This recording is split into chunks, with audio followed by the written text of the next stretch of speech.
Hey guys! Wishing you a peaceful night full of rest and relaxation.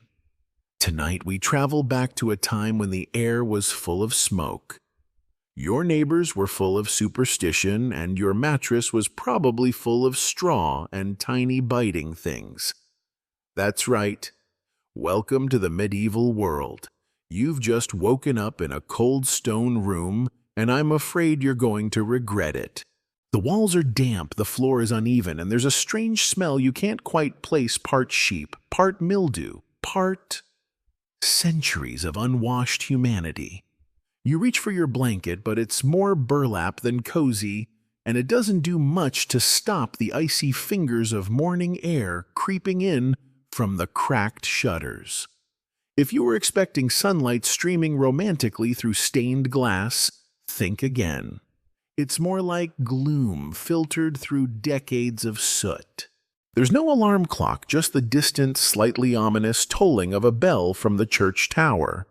That's your cue time to get up whether or not your body agrees. And unfortunately, there's no coffee. The concept of a warm, caffeine-laced beverage to jumpstart your day won't be invented for another few centuries. You're left instead with a sip of cold ale, because in this period, water is suspicious and possibly lethal. As your feet hit the freezing stone, you flinch. No slippers, no socks. Just rushes on the floor, which were supposed to keep things tidy, but mostly just trap bugs and start to rot after a week or two. Historians still argue whether medieval rushes were changed often enough to be effective, but your nose votes no. Your breath fogs in front of you. The fireplace hasn't been lit for hours, and there's no central heating, not even a drafty vent.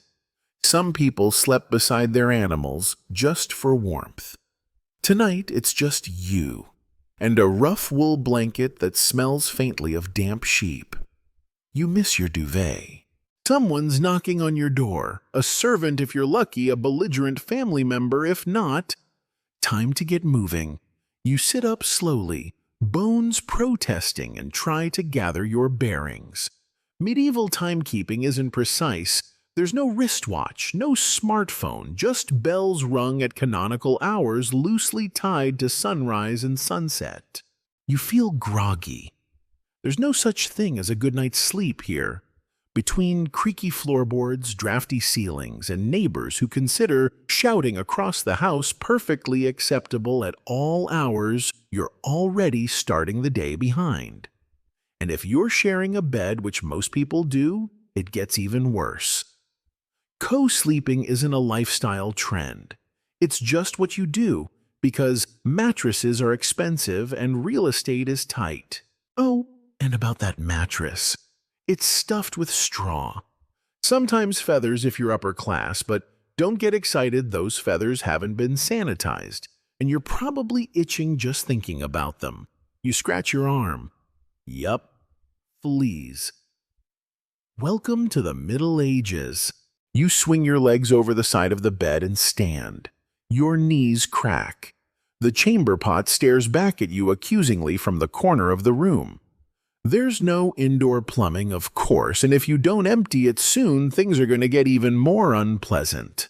Your morning stroll will take you to the latrine trench out back, shared, of course, with the rest of the household or village. Just hope it hasn't overflowed in the night. You wonder how people ever survived this. They didn't, mostly.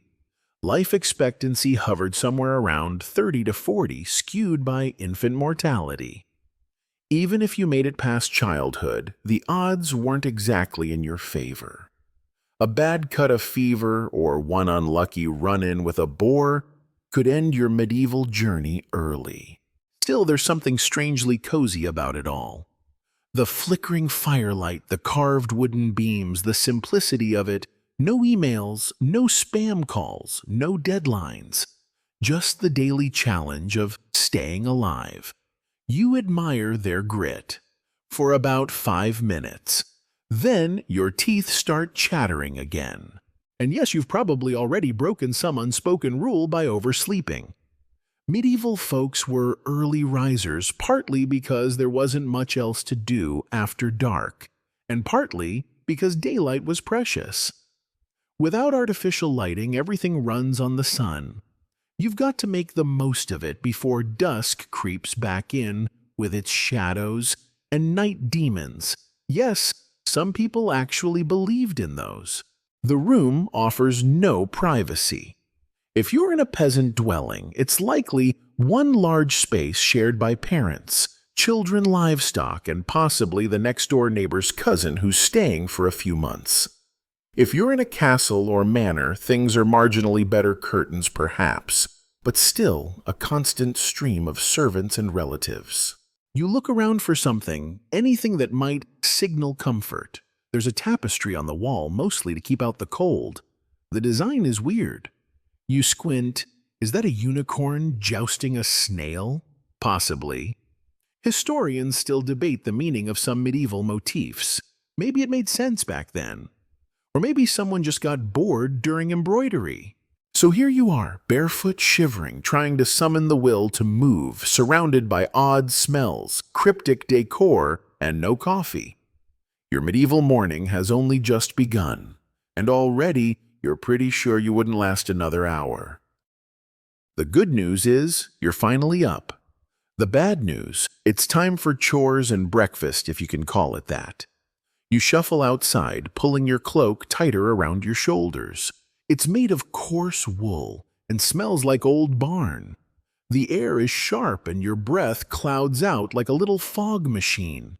Chickens cluck nearby and somewhere a cow is deeply offended by something.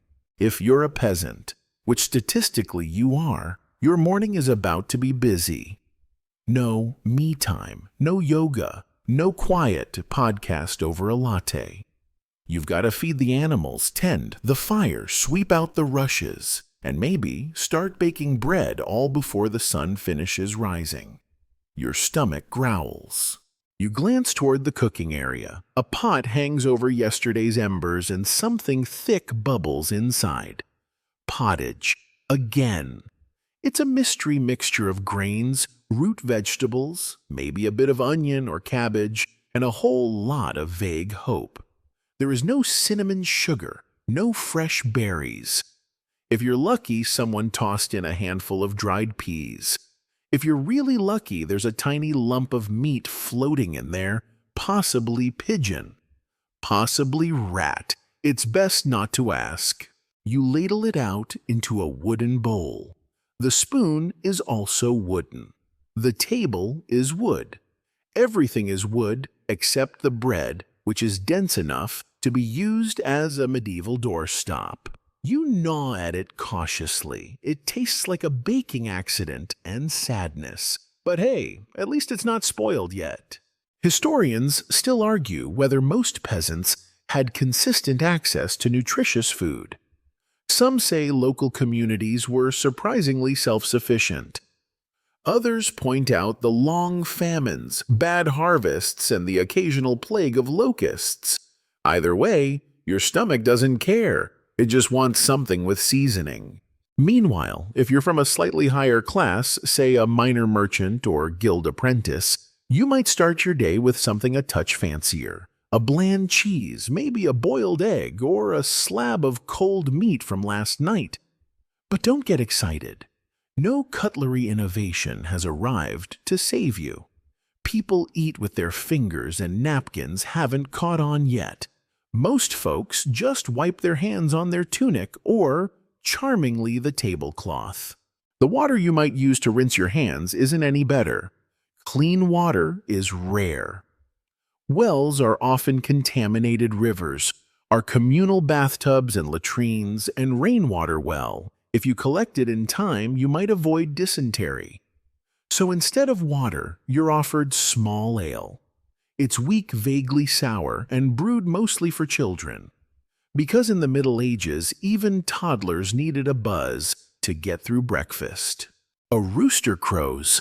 Late. He's behind schedule just like you. Time to pick up the pace. You haul water from the well carefully. Drop the bucket in, and you might not get it back. twist your ankle on the frosty path and there's no ER. Just a poultice made from moss and a concerned neighbor who also thinks sneezing is a sign of demonic possession. Inside, you feed the hearth, not with firewood. Oh no, that's too precious. You use dried animal dung or old sticks you gathered the day before. Smoke pours up and curls around the rafters. There's a window, sort of a small opening, stuffed with oiled parchment or thin horn to keep out the cold. It lets in a jaundiced trickle of light, and not much else. Every chore takes longer than it should. Want to grind grain?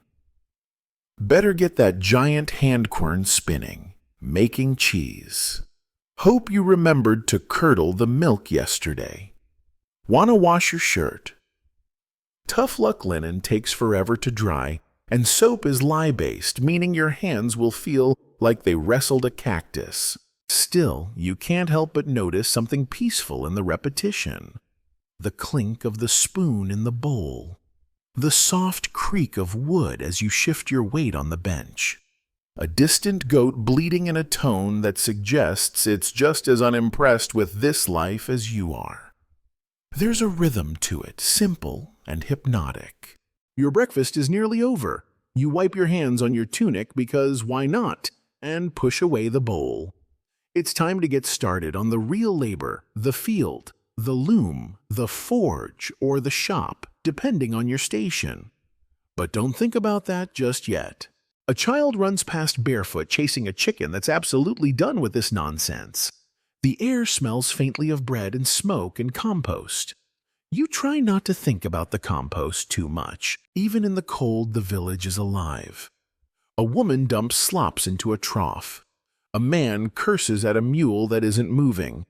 A monk walks past humming a hymn with a satchel full of unreadable Latin texts. Somewhere someone is definitely preparing to yell at you for not pulling your weight. You take a deep breath. You can do this. Then you look down at your wooden spoon and realize you've been using the wrong end. Again. Your belly isn't exactly full, but it'll have to do. Time to start working. Depending on your status, that means one of a few things: tilling the land, weaving, blacksmithing, hauling things that weigh more than your body, or, if you're extraordinarily unlucky, being an apprentice to someone whose favorite hobby is yelling. You step outside fully now, the light a bit stronger. The sun is still sluggish, peeking over thatched rooftops, like it's just as reluctant as you to face the day.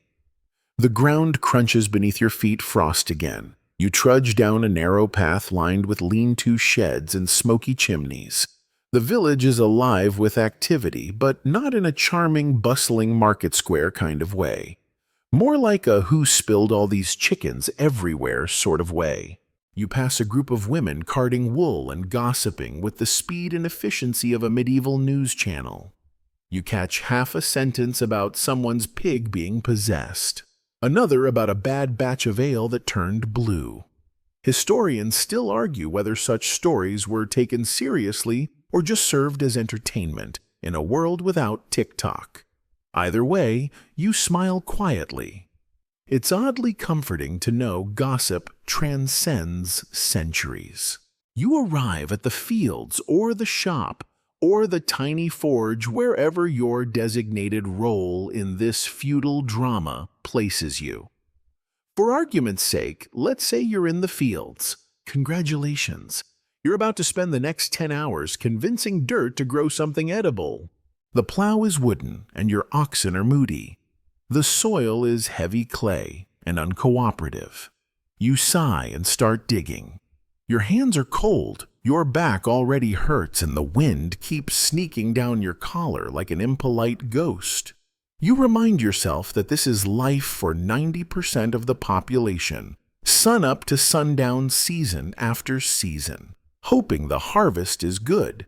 The rains don't drown your barley, and no one in the manor decides to increase your obligations. Your tools are basic. A wooden spade, a sickle that's been sharpened so many times it looks like a dangerous crescent moon, and a basket that's seen better centuries. If you drop a tool, you better hope it doesn't break, because replacing it involves a barter system that includes eggs, favors, and possibly your cousin's goat. Around mid-morning, your stomach reminds you that pottage is not fuel.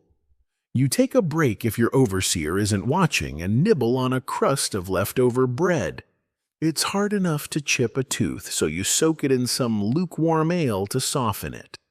It helps. A little. You look around. Smoke trails rise from chimneys. A dog barks furiously at nothing. Children chase each other around hay bales pretending to be knights or dragons.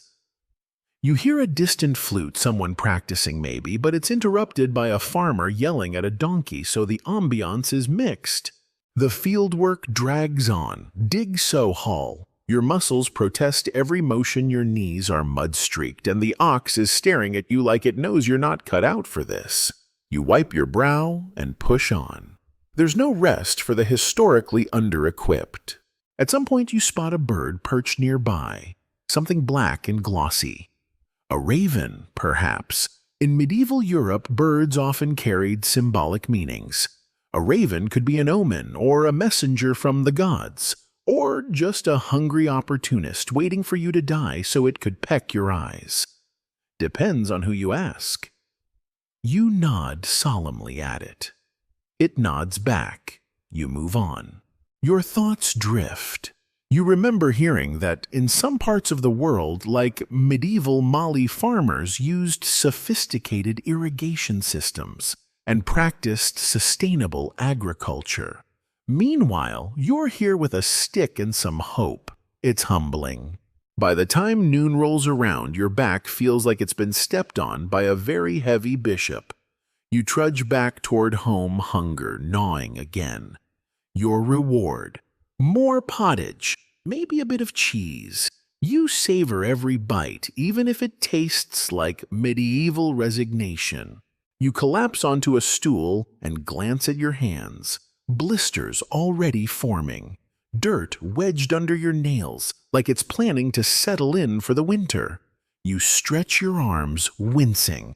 And this is just a normal day. No battles, no plagues, no visiting tax collectors demanding a third of your turnips.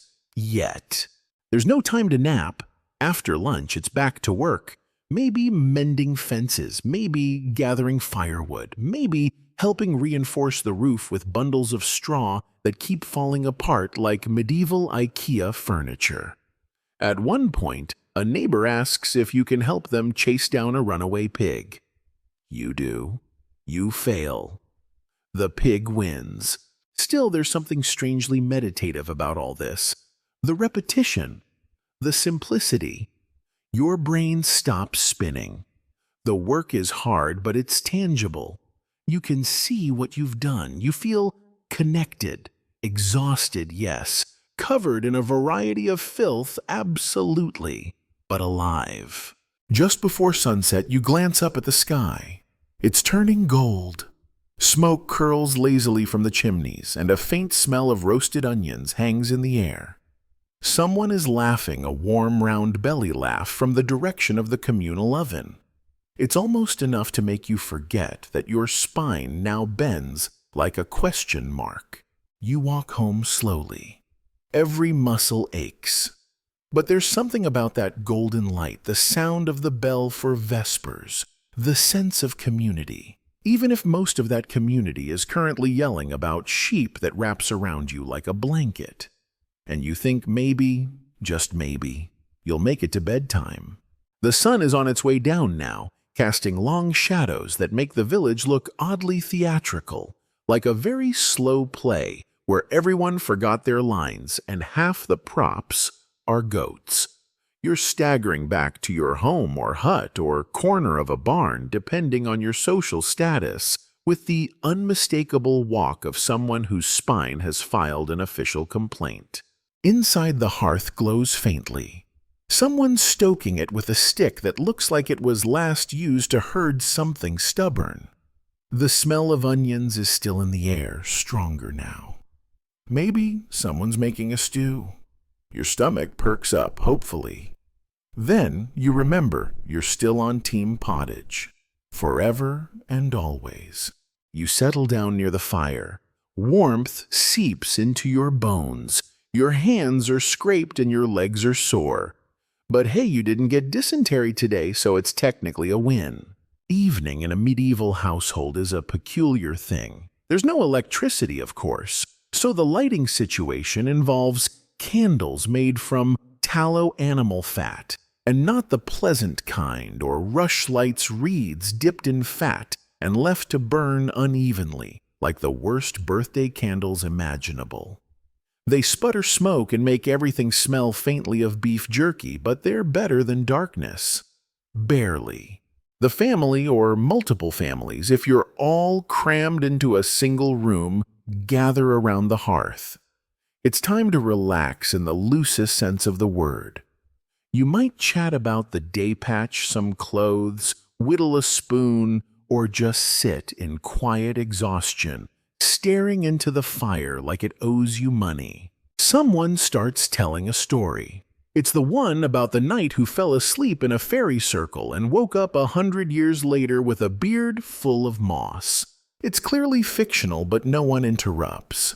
Because here's the thing, stories are entertainment, education, oral history, and free therapy all wrapped into one.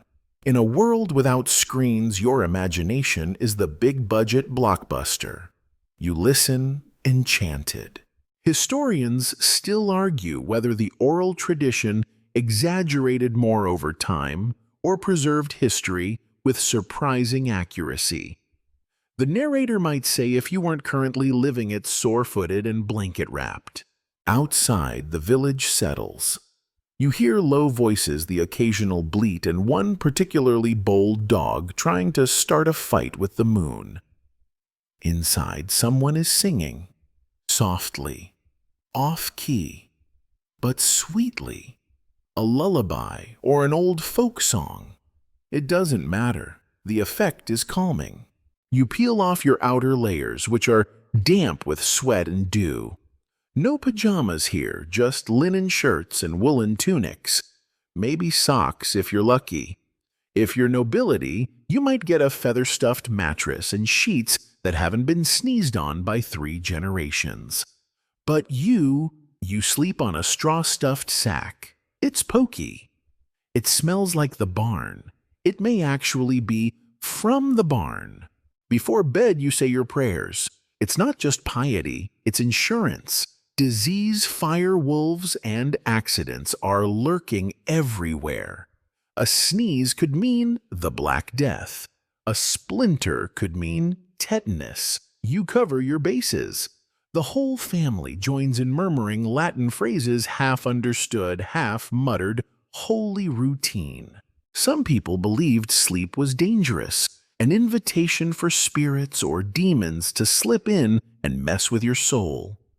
You sleep lightly, just in case. As you lie there, straw poking your shoulder blades, someone snores loudly from the other side of the room. A baby fusses. Someone coughs a cough that sounds like it might become your problem in 3 days. And the dog still outside has escalated his moon rage. But the fire is warm. The story lingers. You feel your breathing slow. The room is dark except for the soft, uneven glow of the dying embers. The floor creaks as someone shifts. You think about other households, how a medieval Japanese home might have paper walls and heated floor tiles, or how Viking longhouses had shared hearths in the center filled with stories and stew steam. You think about how somewhere someone else is also lying on straw, also sore. Also wondering what tomorrow's weather will mean for their grain. That's the thing about history, it's made up of millions of people, quietly hoping tomorrow is a little better than today. You curl toward the fire. A piece of straw sticks to your cheek. You try not to scratch it. Sleep is coming for you, gentle, but a little itchy. Then someone coughs again, loud, wet. You sigh. You're going to make it through this night? Probably. The sun is on its way down now, casting long shadows that make the village look oddly theatrical, like a very slow play where everyone forgot their lines and half the props are goats. You're staggering back to your home or hut, or corner of a barn depending on your social status, with the unmistakable walk of someone whose spine has filed an official complaint. Inside the hearth glows faintly, someone stoking it with a stick that looks like it was last used to herd something stubborn. The smell of onions is still in the air, stronger now. Maybe someone's making a stew. Your stomach perks up, hopefully. Then you remember you're still on Team Pottage, forever and always. You settle down near the fire. Warmth seeps into your bones. Your hands are scraped and your legs are sore. But hey, you didn't get dysentery today, so it's technically a win. Evening in a medieval household is a peculiar thing. There's no electricity, of course, so the lighting situation involves candles made from tallow animal fat, and not the pleasant kind or rushlights reeds dipped in fat and left to burn unevenly like the worst birthday candles imaginable. They sputter smoke and make everything smell faintly of beef jerky, but they're better than darkness. Barely. The family, or multiple families if you're all crammed into a single room, gather around the hearth. It's time to relax in the loosest sense of the word. You might chat about the day, patch some clothes, whittle a spoon, or just sit in quiet exhaustion, staring into the fire like it owes you money. Someone starts telling a story. It's the one about the knight who fell asleep in a fairy circle and woke up 100 years later with a beard full of moss. It's clearly fictional, but no one interrupts. Because here's the thing. Stories are entertainment, education, oral history, and free therapy, all wrapped into one. In a world without screens, your imagination is the big-budget blockbuster. You listen enchanted.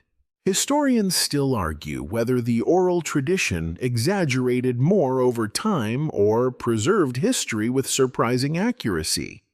The narrator might say, if you weren't currently living it sore-footed and blanket-wrapped. Outside the village settles. You hear low voices, the occasional bleat, and one particularly bold dog trying to start a fight with the moon. Inside, someone is singing, softly, off-key, but sweetly. A lullaby or an old folk song, it doesn't matter. The effect is calming. You peel off your outer layers, which are damp with sweat and dew. No pajamas here, just linen shirts and woolen tunics. Maybe socks if you're lucky. If you're nobility, you might get a feather-stuffed mattress and sheets that haven't been sneezed on by 3 generations. But you sleep on a straw-stuffed sack. It's pokey. It smells like the barn. It may actually be from the barn. Before bed, you say your prayers. It's not just piety, it's insurance. Disease, fire, wolves, and accidents are lurking everywhere. A sneeze could mean the Black Death. A splinter could mean tetanus. You cover your bases. The whole family joins in murmuring Latin phrases, half understood, half muttered holy routine. Some people believed sleep was dangerous, an invitation for spirits or demons to slip in and mess with your soul. You sleep lightly, just in case. As you lie there, straw poking your shoulder blade, someone snores loudly from the other side of the room. A baby fusses. Someone coughs a cough that sounds like it might become your problem in 3 days. And the dog still outside has escalated his moon rage. But the fire is warm. The story lingers. You feel your breathing slow. The room is dark except for the soft, uneven glow of the dying embers. The floor creaks as someone shifts. You think about other households, how a medieval Japanese home might have paper walls and heated floor tiles, or how Viking longhouses had shared hearths in the center filled with stories and stew. Steam. You think about how somewhere someone else is also lying on straw, also sore, also wondering what tomorrow's weather will mean for their grain.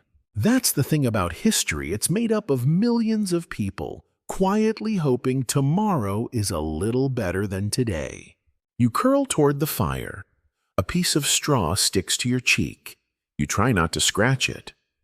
Sleep is coming for you, gentle, but a little itchy. Then someone coughs again, loud, wet. You sigh. You're going to make it through this night, probably. Back in the village market day, stories are already being told like they happened years ago. Someone claims they saw a dancing bear. Someone else insists the baker's daughter proposed to 3 people and a goose. You sip weak ale from a carved wooden cup and let it all wash over you. But today isn't over yet, not by a long shot. You're summoned to help with the animals. Of course you are. And this dear sleeper is where your urbanized, air-conditioned soul will truly be tested medieval animal husbandry. You trudge back into the yard, dodging what can only be described as an enthusiastic chicken with boundary issues. A pig is rooting near the fence, possibly plotting its next escape attempt. And the cows, let's just say they have thoughts about being milked, and none of them are polite. Caring for animals in this era isn't just a side task. It's survival. Milk eggs, meat hides labor. Every creature is vital. And every creature in turn requires constant tending, especially when they absolutely don't want to cooperate. You begin with the chickens. You gather eggs, careful not to crush them. One hen pecks at your fingers with the precision of a jewel thief. You mutter something uncharitable and move on. Then it's milking time. Now here's the thing, milking a cow sounds serene. It's often painted as a peaceful, bucolic task. That is until you try it. The cow is warm. The smell is strong. The stool wobbles under you. And just as you start to get into a rhythm, the cow flicks its tail directly into your face. You taste something that might be hay, might be regret. You finally fill a bucket and stand triumphant. Then you notice the cow has stepped directly into it. A perfect splashing hoof print. You stare at it in silence for a full 10 seconds. Historians still argue whether medieval villagers genuinely loved their animals or simply tolerated them out of necessity. From your current perspective, it's definitely leaning toward tolerated. Next, you assist with mucking out the pigsty. It's exactly what it sounds like. There's a pitchfork. There's mud. There's manure. The pigs grunt unimpressed by your technique. One of them keeps giving you a side eye like you've overstepped a social boundary. By the time you finish, your boots are ruined, your arms are sore, and you smell like 5 different species. You'd give anything for a long bath and scented candles. But those don't exist yet, unless you're a very wealthy monk or royalty with access to imported herbs. And even then, the bath might be communal, or cold, or both. Bathing in general is a tricky affair. Contrary to modern myths, people did bathe in the Middle Ages, but not daily, and certainly not luxuriously. Wooden tubs, cold water, unless heated painstakingly over fire, and coarse lye soap were the norm. You could, of course, visit a bathhouse if you lived in a larger town. They were social hubs like medieval spas, except imagine one where everyone knows your business and the concept of personal space hasn't been invented yet. Tonight, though, you settle for a rinse. You take a cloth and dab yourself down with water from a basin that's been used at least 4 times today. It's not clean, but it's less dirty. You count it as a win. After the rinse, you try to scrape the dirt from under your fingernails using a twig. Not ideal, but medieval grooming isn't exactly high-tech. You might also use a comb carved from bone or wood if you're lucky enough to have one. Lice combs are a thing because, well, lice are definitely a thing. You notice a red welt on your arm. Could be a flea bite. Could be the beginning of plague. Best not to think about it. Still, the animals are fed, the coop is closed, and the barn door is latched. A cat slinks by and disappears under a wagon. You hope it's the good kind of cat, the kind that keeps mice away and doesn't knock over your milk in the night. You return to the hearth where someone is singing again. This time it's a ballad about a knight who turned into a tree. You're too tired to question it. You poke at your dinner. It's a stew. Again. This time it's vaguely turnip-adjacent with suspicious chunks that might be yesterday's bread. The ale is weak but drinkable. You sip it slowly, watching the fire flicker. Outside, a donkey brays at nothing. Someone shushes it as if that's ever worked. You stretch out aware of every sore muscle. The day has been full of things modern life has tried desperately to automate or avoid: smells, labor, livestock-related indignities. But it has its rhythm, its own strange charm. You feel connected not just to the land, but to everyone who's ever milked a grumpy cow or chased a chicken through a muddy yard. As you curl up again in your straw bedding, you imagine telling someone from the future about this life. The smell, the simplicity, the soreness.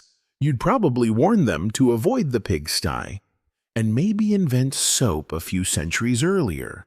The fire crackles softly. The baby snores. Somewhere, a cow farts.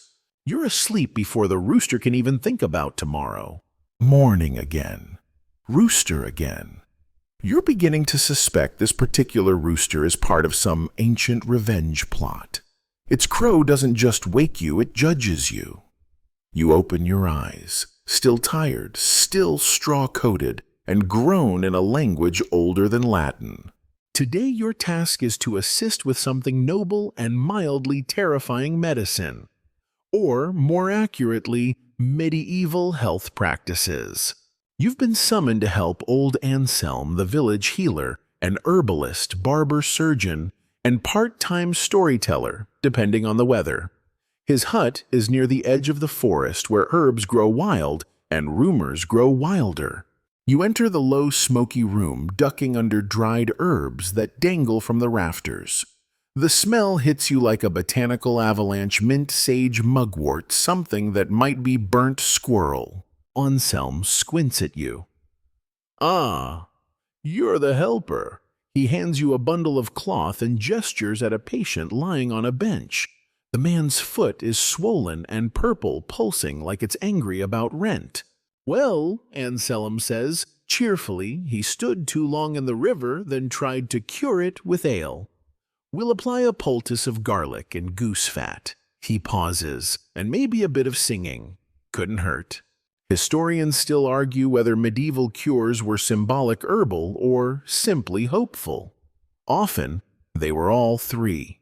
The idea of the four humors, blood, phlegm, yellow bile, and black bile, guided most treatments.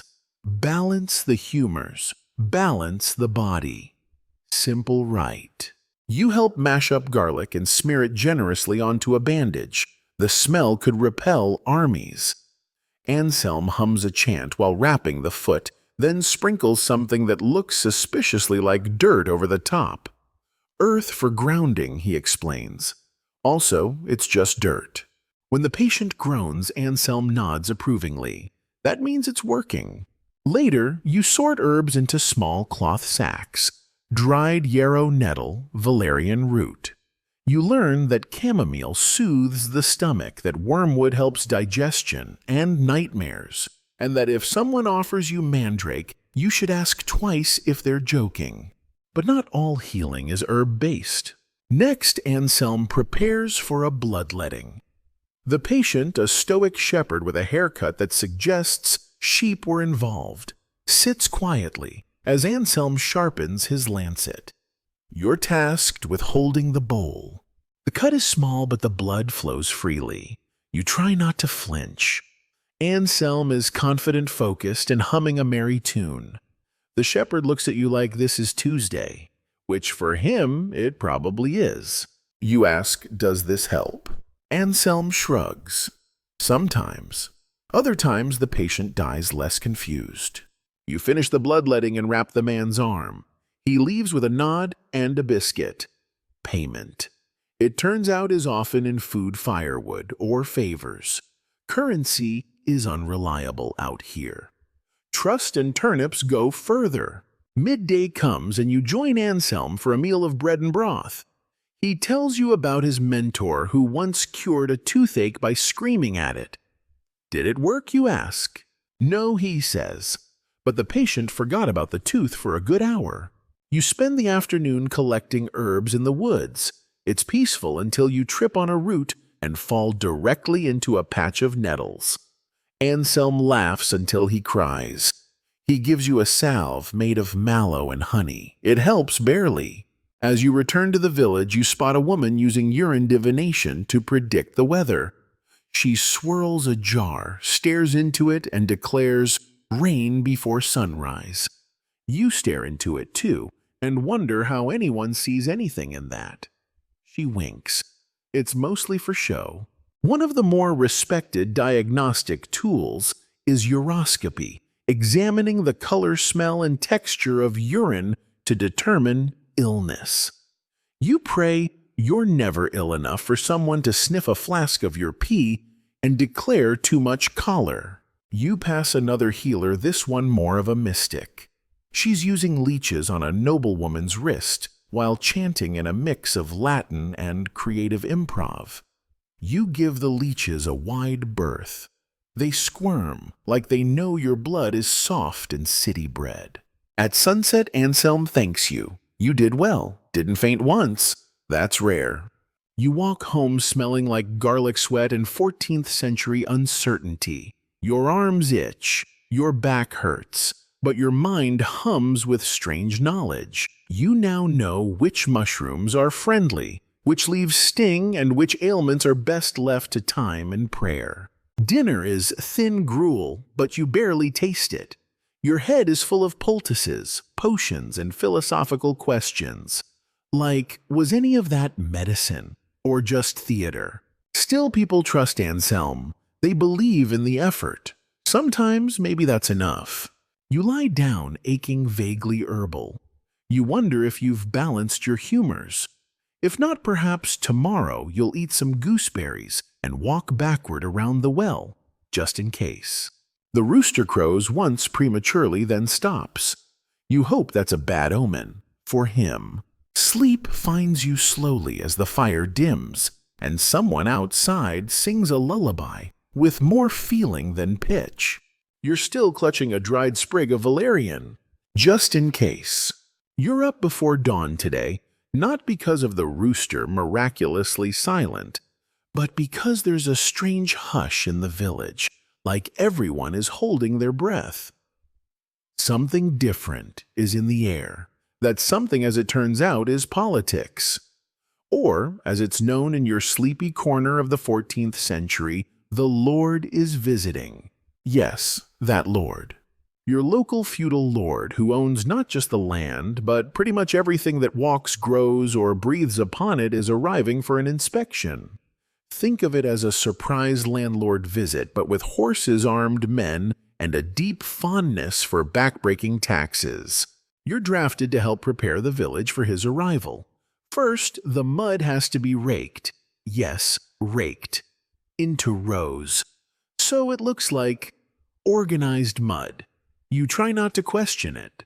Then the best read least dying animals are brought into the central clearing to show the Lord that your village is flourishing. You help wrangle a goat that has never respected you, and clearly never will. The mood is tense. Children have been scrubbed. Doors have been fixed to almost close properly. Even the drunkard who lives under the cart has been convinced to stand upright. You suspect bribes were involved. You help string up cloths to hide the most dilapidated buildings. It's less about honesty and more about plausible deniability. A kind of medieval PowerPoint presentation. Finally, the Lord arrives flanked by guards in chainmail, wearing a tunic so embroidered it might count as crime against subtlety. He nods. You and everyone else bow low. You try to avoid eye contact or direct thought. The Lord is youngish smug and has a laugh that could curdle milk. He tours the village while his steward takes notes, and his hound terrorizes the chickens. You stand awkwardly nearby, holding a tray of questionable bread. Then comes the best part: fealty reaffirmation. All villagers must publicly acknowledge their loyalty to the Lord, often by kneeling, offering token gifts. Eggs, grain, handcrafted items, and listening to a speech about duty. You kneel in straw. Your knee finds a rock. Naturally, the Lord speaks of obligations, protection, mutual respect, then promptly increases the tax quota. Everyone nods politely while mentally calculating how many turnips this will cost them. Historians still argue whether feudalism was a symbiotic relationship or just very organized extortion. From your view, kneeling in itchy wool while a teenager in fur-trimmed boots demands more carrots, you're leaning toward the latter. After the ceremony, there's a feast. Or rather, they feast. The Lord's retinue sets up in the manor or hall away from your peasant eyes. You help prepare the food but don't get to eat much of it. You roast meat on a spit-glazed pies with honey and sprinkle herbs like it's an audition for a cooking show that won't exist for 800 years. You sneak a bite of apple tart. It's the best thing you've eaten all week. You immediately burn your tongue. Karma apparently also exists in the Middle Ages. Later, you help clean up. Bones, spilled ale, discarded shoes. One of the Lord's knights flirts with a villager by comparing her to a freshly oiled saddle. She swoons. You question everything. As part of the Lord's visit, disputes are also heard. Local villagers bring their grievances: missing sheep, disputed boundaries, and one serious allegation involving a borrowed hoe that was never returned. You watch as the Lord listens, bored, then rules with a wave of his jeweled hand. Justice is swift, mildly random, and deeply theatrical. A man is fined a chicken. Another is ordered to dig a trench for being difficult. A woman wins her case and receives a small pouch of salt. She looks more shocked than pleased. One case involves a traveling merchant who was caught selling miracle stones that cure laziness. You smirk, then realize you almost bought one yesterday. After the judgments, there's music. Minstrels pluck lutes and sing songs, praising the Lord's fairness and handsomeness. One of them rhymes valor with palate. Bold choice. You watch from the sidelines, holding a torch that drips hot wax onto your thumb every few seconds. Still, it's better than being center stage where a jester is currently attempting to juggle geese. By nightfall, the Lord departs, promising to return soon. The village collectively exhales. Children are let back into the mud. You help untangle a chicken from a ceremonial banner. It clucks with dignity. Later over dinner, the remains of stew and half a turnip, the villagers discuss the day's events. Someone insists the Lord winked at them. Someone else found a silver coin near the manor. Everyone agrees the bread was too dry. You lie down on your straw bedclothes, still smelling of roasted pork and beeswax. Your back aches, your feet are swollen, but you feel strangely proud. You survived feudal inspection day. Sure, taxes have gone up. Sure, your goat now hates you more than ever. But for one brief moment, you were part of a living, breathing system of lords, serfs, and questionable allegiances. You whisper to yourself, next time I'm faking the plague. Then sleep. You awaken sore in places you didn't know had nerves. Feudal life is less romantic medieval fantasy and more perpetual joint pain with occasional soup. Today you're handed a task that is either a punishment or a compliment. You'll be working in the manor kitchen. Why? Because the manor cook is short a pair of hands and has, for reasons known only to the gods of cabbage, requested yours. The manor kitchen is not the bustling, savory heaven you imagined. It's chaos hot, loud, and full of people yelling about ducks. You enter hesitantly and are immediately handed a burlap sack of onions, a knife that's only marginally sharper than your thumbnail, and a directions slice. You slice. You cry. You realize onions in the 1300s are somehow more aggressive. The head cook, a formidable woman named Bruna, directs the kitchen with the precision of a general and the voice of a war horn. Not like that, she snaps when you chop the onions too small. You're not feeding elves. The fire roars in the enormous stone hearth where an iron cauldron bubbles ominously. You're told it's a stew, though it may also be a metaphor for life in this century. Too much root vegetable, not enough meat, and an odd smell no one wants to talk about. Your first major responsibility. Plucking feathers from a dead goose. No training, just brute force. The goose, despite being very deceased, continues to fight back with invisible ghost wings. You sneeze a lot. Feathers cling to your face like medieval glitter. Once plucked, the goose is handed over to the spit boy, a child who must turn the meat on a rotating spit over open flame for hours. He looks both honored and traumatized. You offer him a sympathetic look. He blinks back the smoke and keeps turning. Historians still argue whether manor kitchens were centers of innovation or just loud panic rooms with meat. What's clear is they functioned with rigid hierarchy. Cooks, assistants, and servants all had specialized roles, and failure to deliver could result in more than just a scolding, sometimes lost wages, public shame, or worse, being reassigned to the latrine pit. Bruna sets you next to the herb mistress, a wiry old woman with hands like kindling. She instructs you on how to crush rosemary with the flat of a blade and sniff for evil basil. You don't ask what makes a basil evil, you just nod and obey. Lunch rush arrives not with a bell, but with the thundering approach of servants carrying pewter platters. You assist in plating trenchers, slabs of stale bread used as edible plates topped with beef drippings, stewed carrots, and a garnish of something vaguely green. The manor steward checks every dish. He sniffs. He hums. He disapproves of 3 out of 4 things, including the shape of a pastry. The baker quietly removes it, muttering about creative integrity. Then it's time for subtleties. Ah, yes. Medieval food art. Subtleties were decorative centerpieces made from sugar marzipan or molded meat to impress guests. Today's masterpiece. A boar-shaped pie filled with sweetened apples and dusted in cinnamon. You help affix its almond eyes.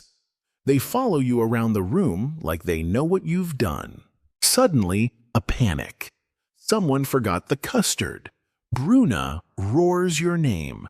You sprint to the storage cellar and retrieve eggs, cream, and a pouch of saffron that's guarded like dragon gold. Back in the kitchen, custard is made in a large pan, stirred constantly over coals. You're trusted with this. You try not to breathe.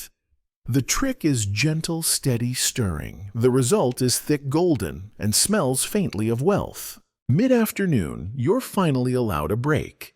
You slump beside the scullery maid who is peeling turnips with the kind of dead-eyed efficiency only trauma can teach.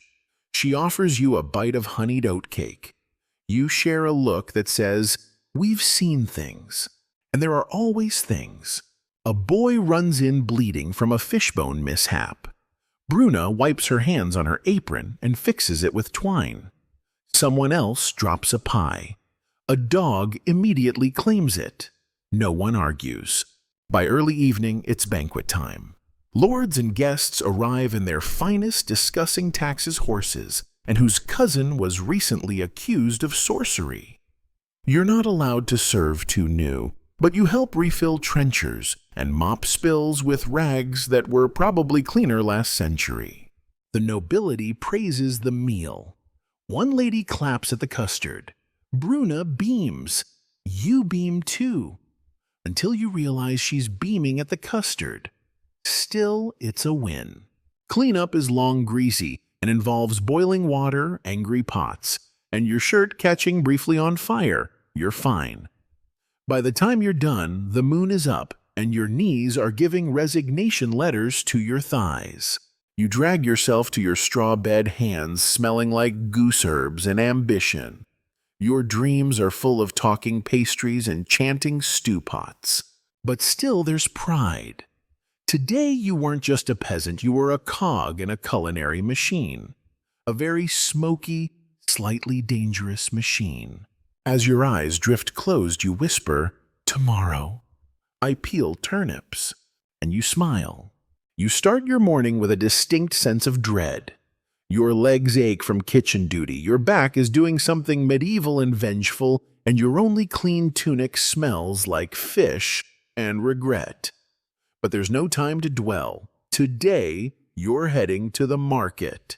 Now don't get excited. This is not some bustling Renaissance fair with pie stands and wandering minstrels. This is the muddy, semi-chaotic village market, a weekly congregation of sellers, swindlers, and the occasional goat. You're not going as a shopper either. You've been tasked with helping old Janrik, the most cantankerous trader in the region, sell turnips and cured eels. He smells like smoke and pickled onions and believes smiling shortens your life. You try not to smile. You set up the stall, a wobbly table, a thin cloth to display the goods, and a wooden sign that says, helpfully, VEG and EL. Branding isn't a medieval strong suit. The first customers arrive just after sunrise, peasants from nearby villages, hoping to trade eggs cloth or labor for goods. You assist with the bartering, which is less about money and more about convincing someone their lumpy radish is not worth half a wheel of cheese.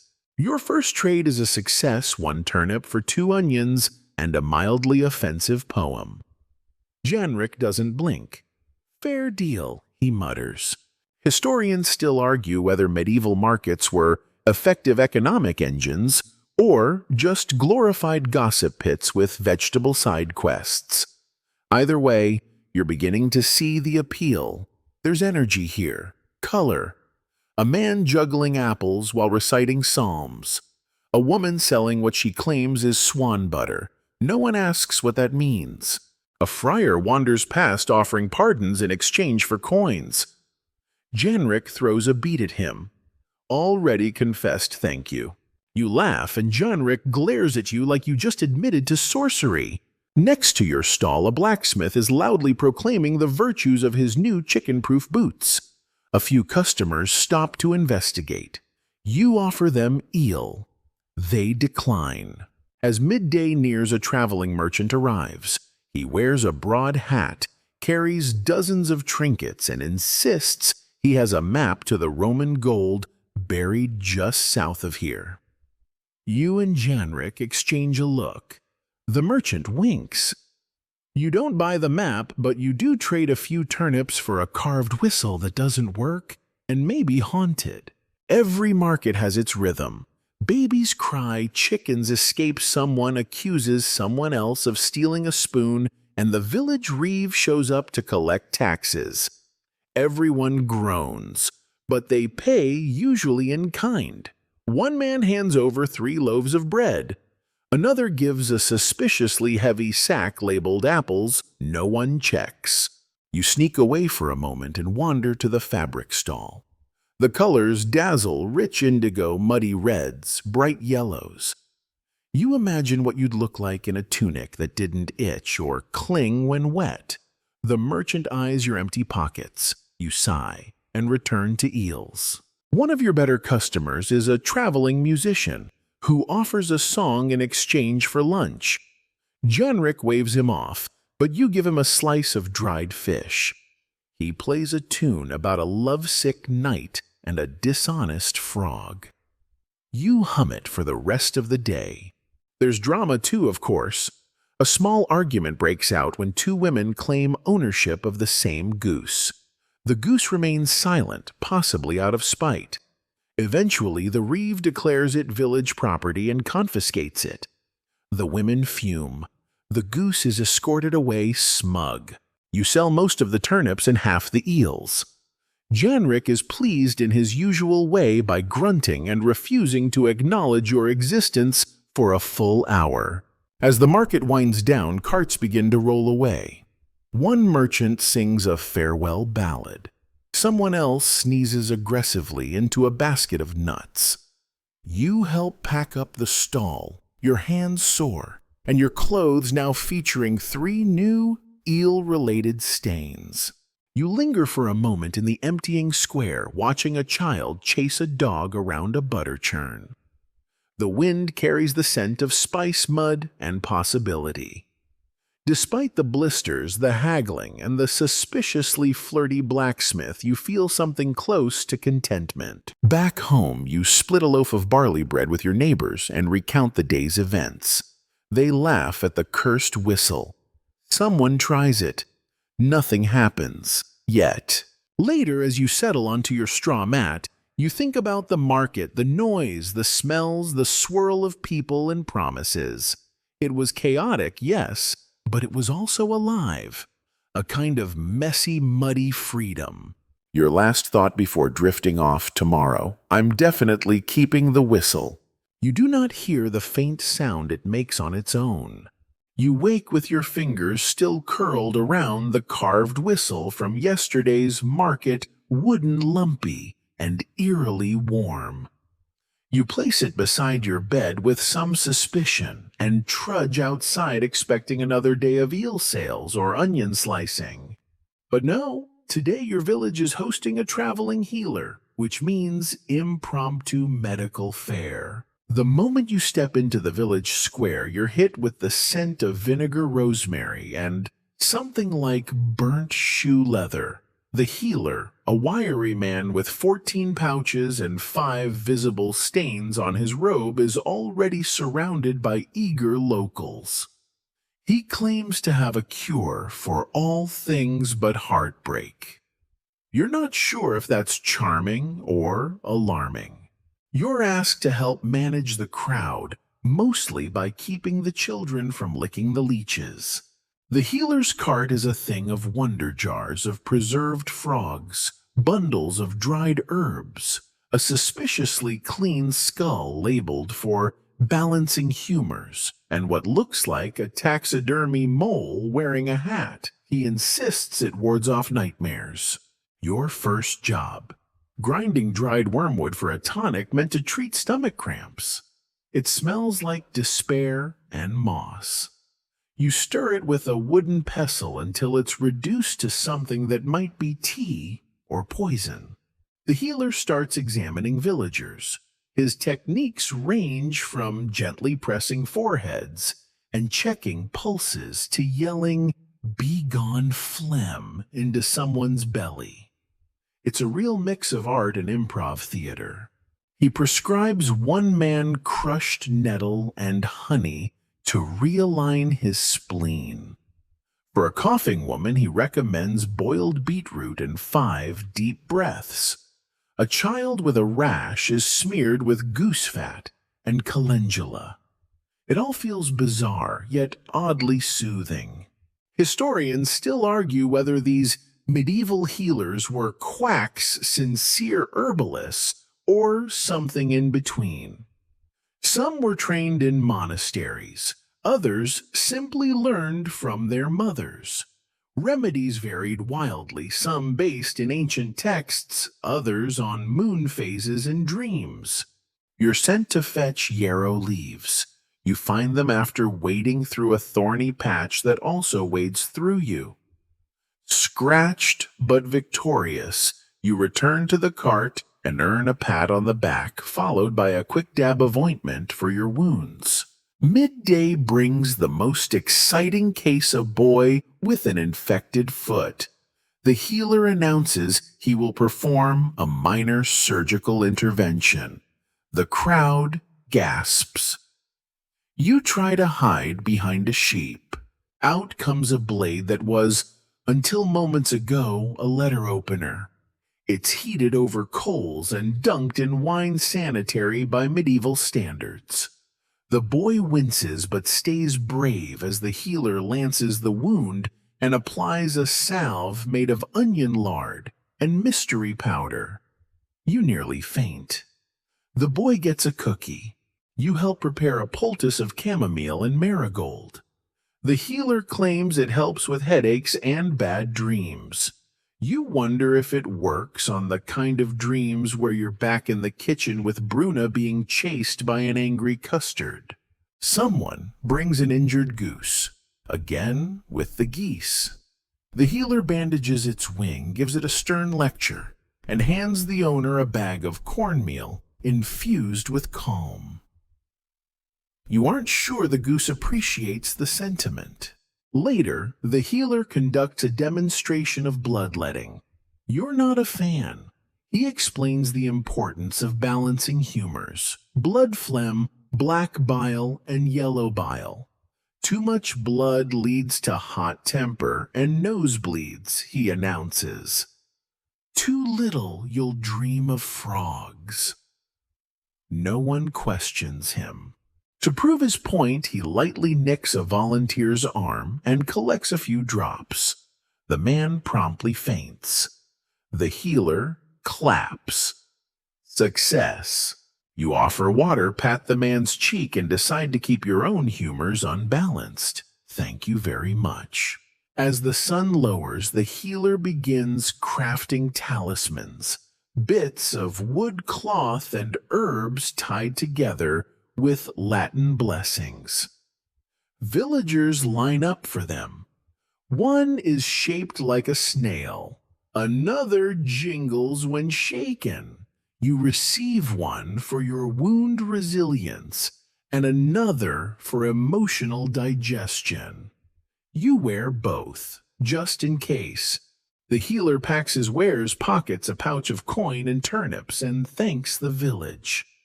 Remember, he says with a wink, drink sage tea under a full moon, and always sing to your liver. You help him hitch his cart and send him on his way. The villagers wave. Someone sings.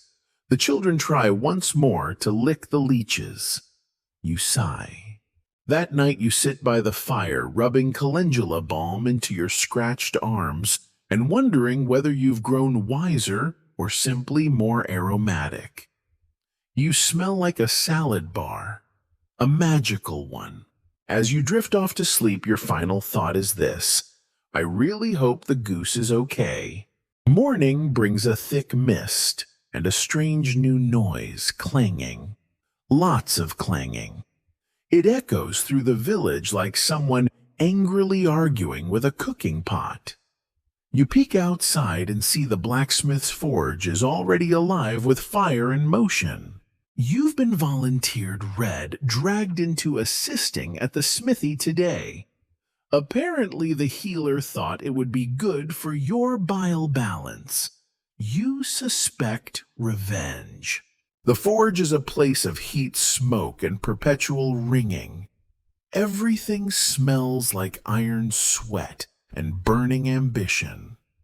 The blacksmith master Tolf is a large man with arms the size of cured hams and the conversational style of a goat.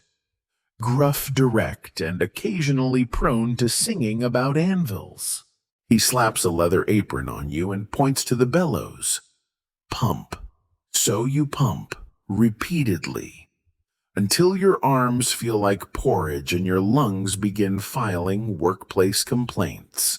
Metal heats in the fire until it glows like dragon breath, and Tolf pulls it out with tongs. He hammers with terrifying grace, each strike rhythmic and certain. You hand him tools, sweep ashes, and try not to trip over anything that could maim you. Don't touch the tongs, he warns, so naturally you do once. Now your fingers know what betrayal feels like. Today's project's a horseshoe, a door hinge, and excitingly a ceremonial dagger for the Reeves' daughter's wedding. It's to be decorative, not deadly, though Tolf mumbles something about still sharp enough for suitors. You're put in charge of filing the hinge smooth. It's tedious but oddly meditative. Scrape check repeat.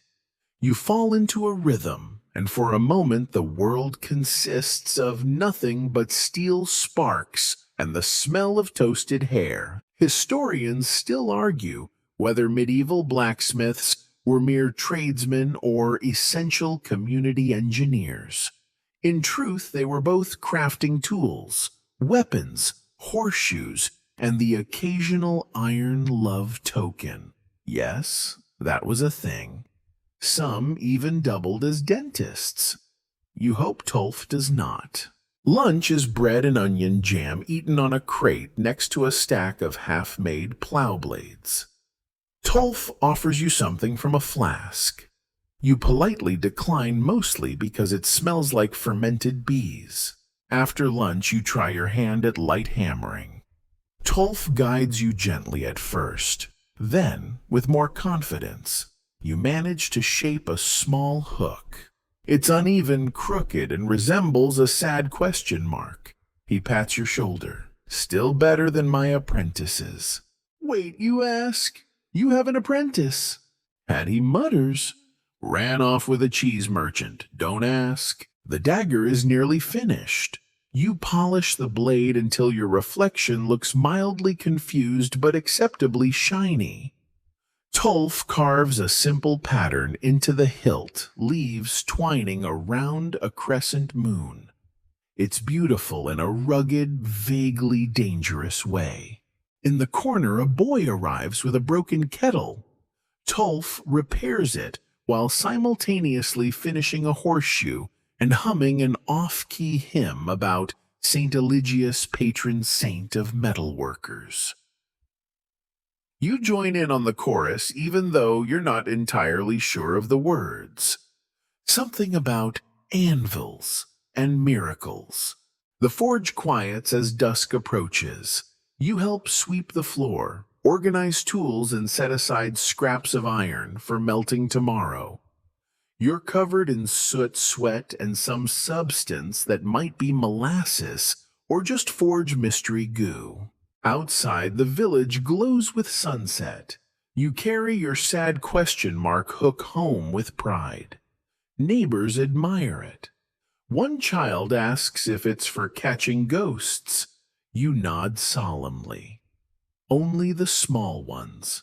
That evening you soak your aching hands in warm water and herbs. Bruna the cook offers a salve that smells like mint and witch trials. You thank her and apply it generously.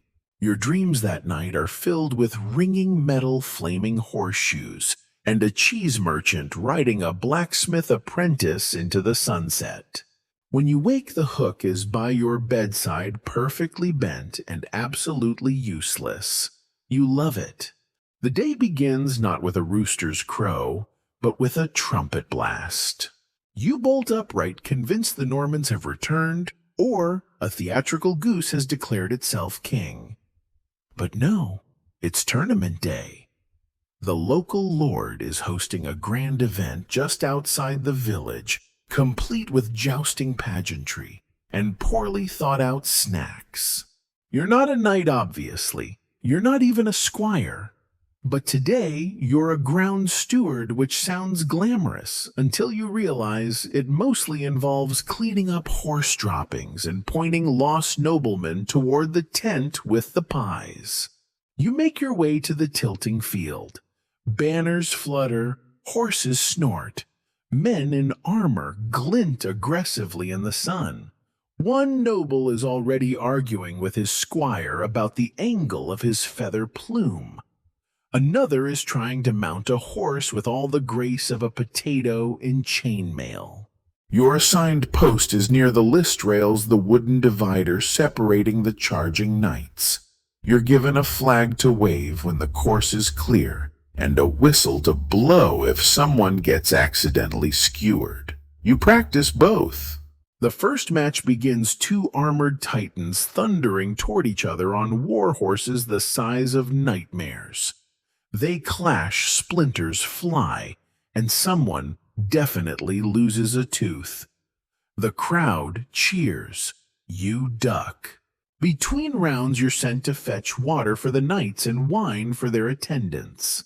You mix them up at least once. One knight thanks you for the fortified refreshment. The other gets very sleepy. Tournaments were part combat training, part entertainment, and part medieval matchmaking event. Historians still argue whether their primary function was to showcase military skill or to dazzle potential in-laws. The answer, as always, is probably both, with a little self-inflicted concussion thrown in for flair. You watch a younger knight get unseated by an older one who winks at the crowd as if to say, "Still got it." You wonder how long it takes to grow that much swagger or that much mustache. By midday, the sun is relentless. You help distribute damp cloths and shade-seeking advice. A baroness requests only the finest cucumber water. You hand her a bucket labeled duck bath. She accepts it without question. Classy. In the afternoon, the melee begins, a chaotic brawl of knights on foot, swinging blunted weapons with great enthusiasm and questionable aim. You watch from a safe distance, clutching your whistle like a magic talisman. One participant, Sir Ulrich of something unpronounceable, is disarmed, rearmed, and then accidentally punched by his own squire. He bows anyway. For honor, he mumbles through a broken nose. Nearby troubadours sing about the day's glories. Their lyrics rhyme lance with dance and gallant, with talent, which is generous. You hum along anyway. Food vendors sell pigeon pies, honeyed walnuts, and something suspiciously labeled joust sausages. You opt for the walnuts. A wise choice until you discover they're also housing a family of weevils.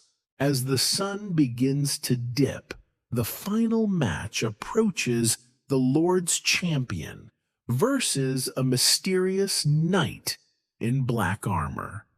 The crowd gasps. You lean in. This is the stuff of bedtime stories and bruised egos. They clash with cinematic drama, their lances shattering in midair. The Black Knight triumphs and dramatically removes their helmet, revealing not a grizzled veteran, but a young woman with a smirk and a braid down to her belt. The crowd erupts. You nearly spill your flag. There were, in fact, historical accounts of women disguising themselves as knights to compete. Whether for love, money, or pure thrill, their stories were often suppressed or retold with a heavy dose of disbelief. Historians still debate how many of these tales are true, but you've just seen one with your own smoke-dusted eyes.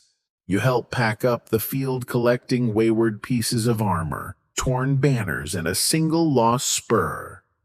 The knights drink the Lord's gossip, and a minstrel attempts a one-man play about the day's events, complete with sock puppets. Back in the village, you collapse by the fire. Your head rings with Lance's cheers, and the memory of that lady knight flipping her visor like a boss.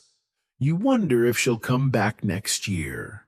You fall asleep with the sound of hooves still in your ears and the faint taste of walnut weevil still in your mouth. By now, you've tried your hand at farming, forging, and flag waving. Today, however, brings something completely different: jury duty. Well, not quite. It's more like being summoned to witness manorial court, the medieval version of small claims with slightly more mud and significantly fewer lawyers. You arrive at the edge of the green where a circle of benches has been hastily constructed. The Lord Steward, A lean man with permanent frown lines and a scroll fetish presides. He carries a large book, a very tiny chair, and an enormous feather quill that he wields like a jousting lance.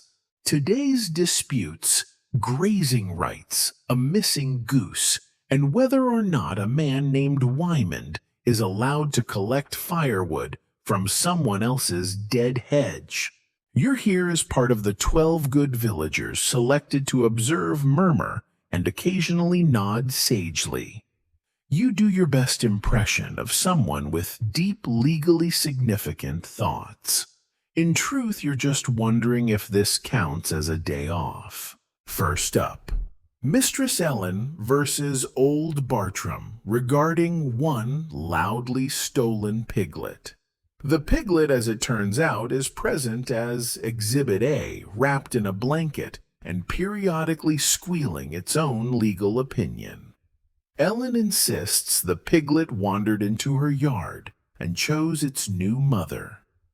Bartram claims piglets don't get to choose anything, especially not housing. The steward asks the piglet nothing and rules in favor of Bartram returning both piglet and blanket. Ellen mutters something about oaths sworn in bacon. You're not sure what that means, but it sounds ominous. Medieval manorial courts were deeply rooted in local custom, not law books. Historians still argue whether these proceedings were more about justice or reinforcing community power dynamics. Either way, it was Judge Judy with more turnips. Next comes a case involving a duck pond, two rival fishermen, and accusations of malicious splashing. The defendant, red-faced and defensive, claims he merely stirred the water to improve the fish's morale. The plaintiff says his tunic was soaked unto the marrow. Judgment shared custody of the pond, no splashing allowed unless agreed in advance. You stifle a laugh. The steward glares. You nod as if contemplating ancient Roman precedent. Internally, you rate the day's cases like a medieval talent show. Next, a dispute over communal bread oven scheduling. Apparently, baking rights are divided by days, phases of the moon, and a complex barter system involving eggs, favors, and the occasional blessing from the parish priest. Two women shout over whose bannock burned whose loaf. The steward rules that both must bake on alternating Thursdays and never again mention yeast in public. A side note, medieval ovens were often shared central structures where everyone baked their own loaves. Missing your slot could mean a week of raw dough or bartering with someone else's crust. It was both practical and highly combustible. Literally. At some point you're pulled into a minor trial. Someone accuses you of reckless whistling during the tournament. You raise an eyebrow, swear on your honor, and blame the breeze. The steward squints, then dismisses the charge. You nod gravely and return to your seat a little too triumphantly. Later in the day comes a serious case, the theft of a prayer book from the church. Gasp. This is high drama. The accused, a young lad named Merrick, swears he found the book on the ground next to a goose, my lord. The steward smells the book and frowns. It smells of fish. Why?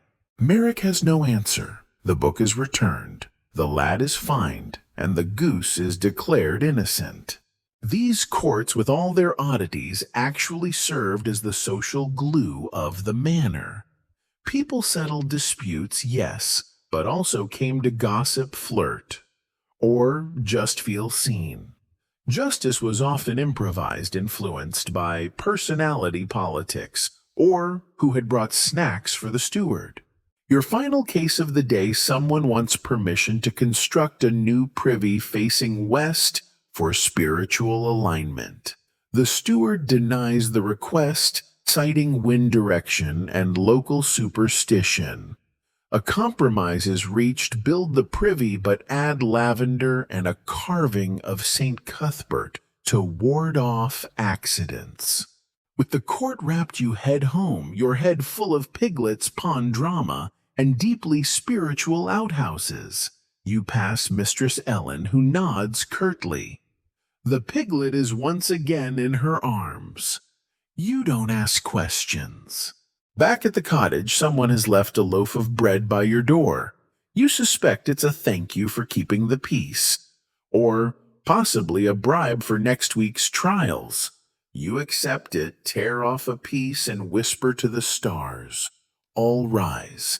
You wake to the soft buzz of a busy village morning, the smell of wood smoke in the air, and the unmistakable scent of something slowly roasting.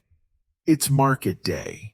You're not quite sure why market days are so exciting, but there's something about the rhythm of it. People setting up stalls, shouting their wares, and arguing over prices that has a certain magnetic charm. You've been volunteered, gently coerced into helping. They say it's to help your community engagement and to get you out of the house. In reality, you suspect it's more about needing another pair of hands to carry cabbages. The square is already bustling by the time you arrive. Vendors are arranging cheeses, dried fish fabrics, and vegetables, all displayed in glorious disarray. The chickens have already taken their place in a corner, clucking with alarming levels of self-importance. You wave at Bruna, who is hawking bread at the far end of the square, and she gives you a wink that suggests her morning has already included several loud negotiations, and one very suspicious smell from her sourdough. You're assigned the cabbage booth.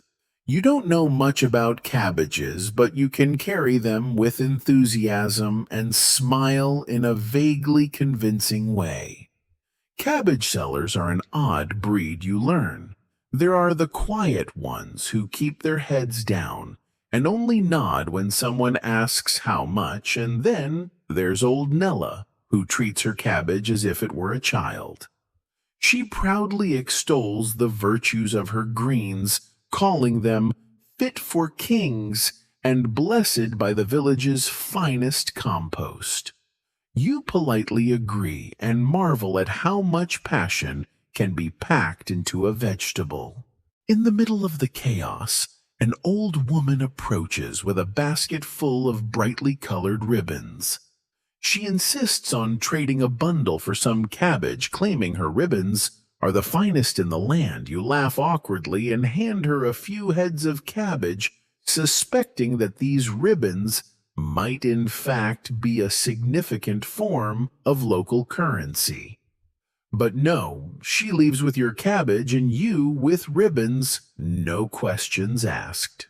As the day wears on, you watch the market transform. At first it's all business, bartering, haggling, and the occasional squabble over spoiled eggs.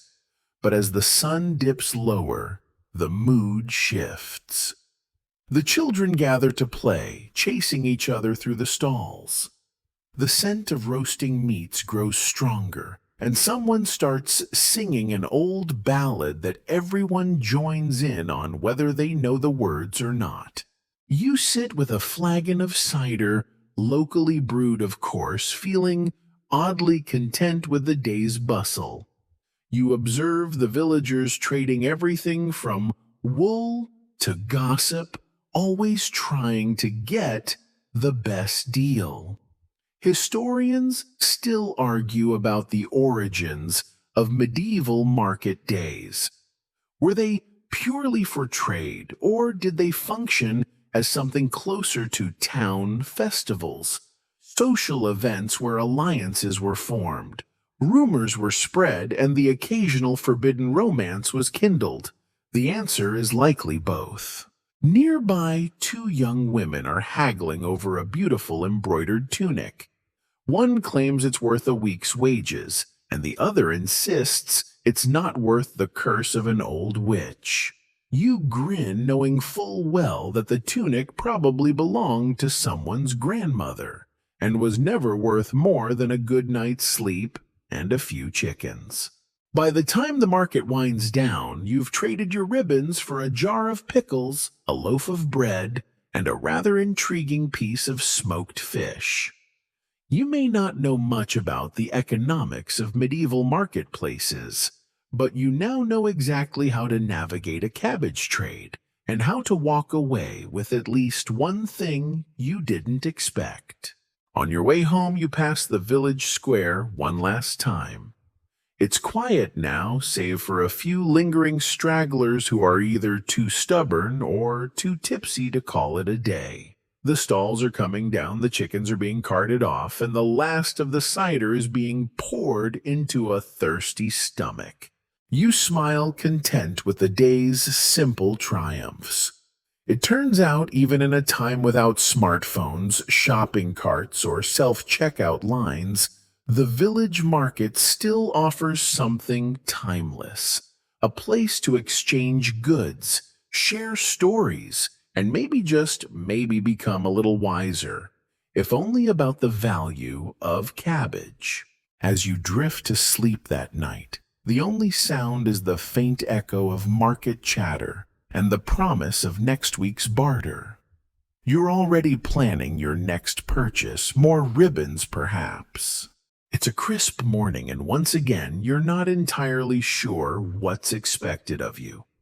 This time, however, the village has an entirely different task in mind. It's harvest time. The days of busy markets and minor court disputes are behind you. Now it's time to do something truly agricultural. You arrive at the field where the villagers are gathering, a little unsure of what to expect. It turns out that helping with the harvest is just a polite way of saying you'll be lugging heavy sacks of grain for hours. The weather is warm, the soil rich, and the air thick with the scent of fresh earth. The farmers move with practiced ease, swiping their sickles through rows of wheat, barley, and oats. You, however, are struggling to lift a full bundle without looking like you're about to fall over.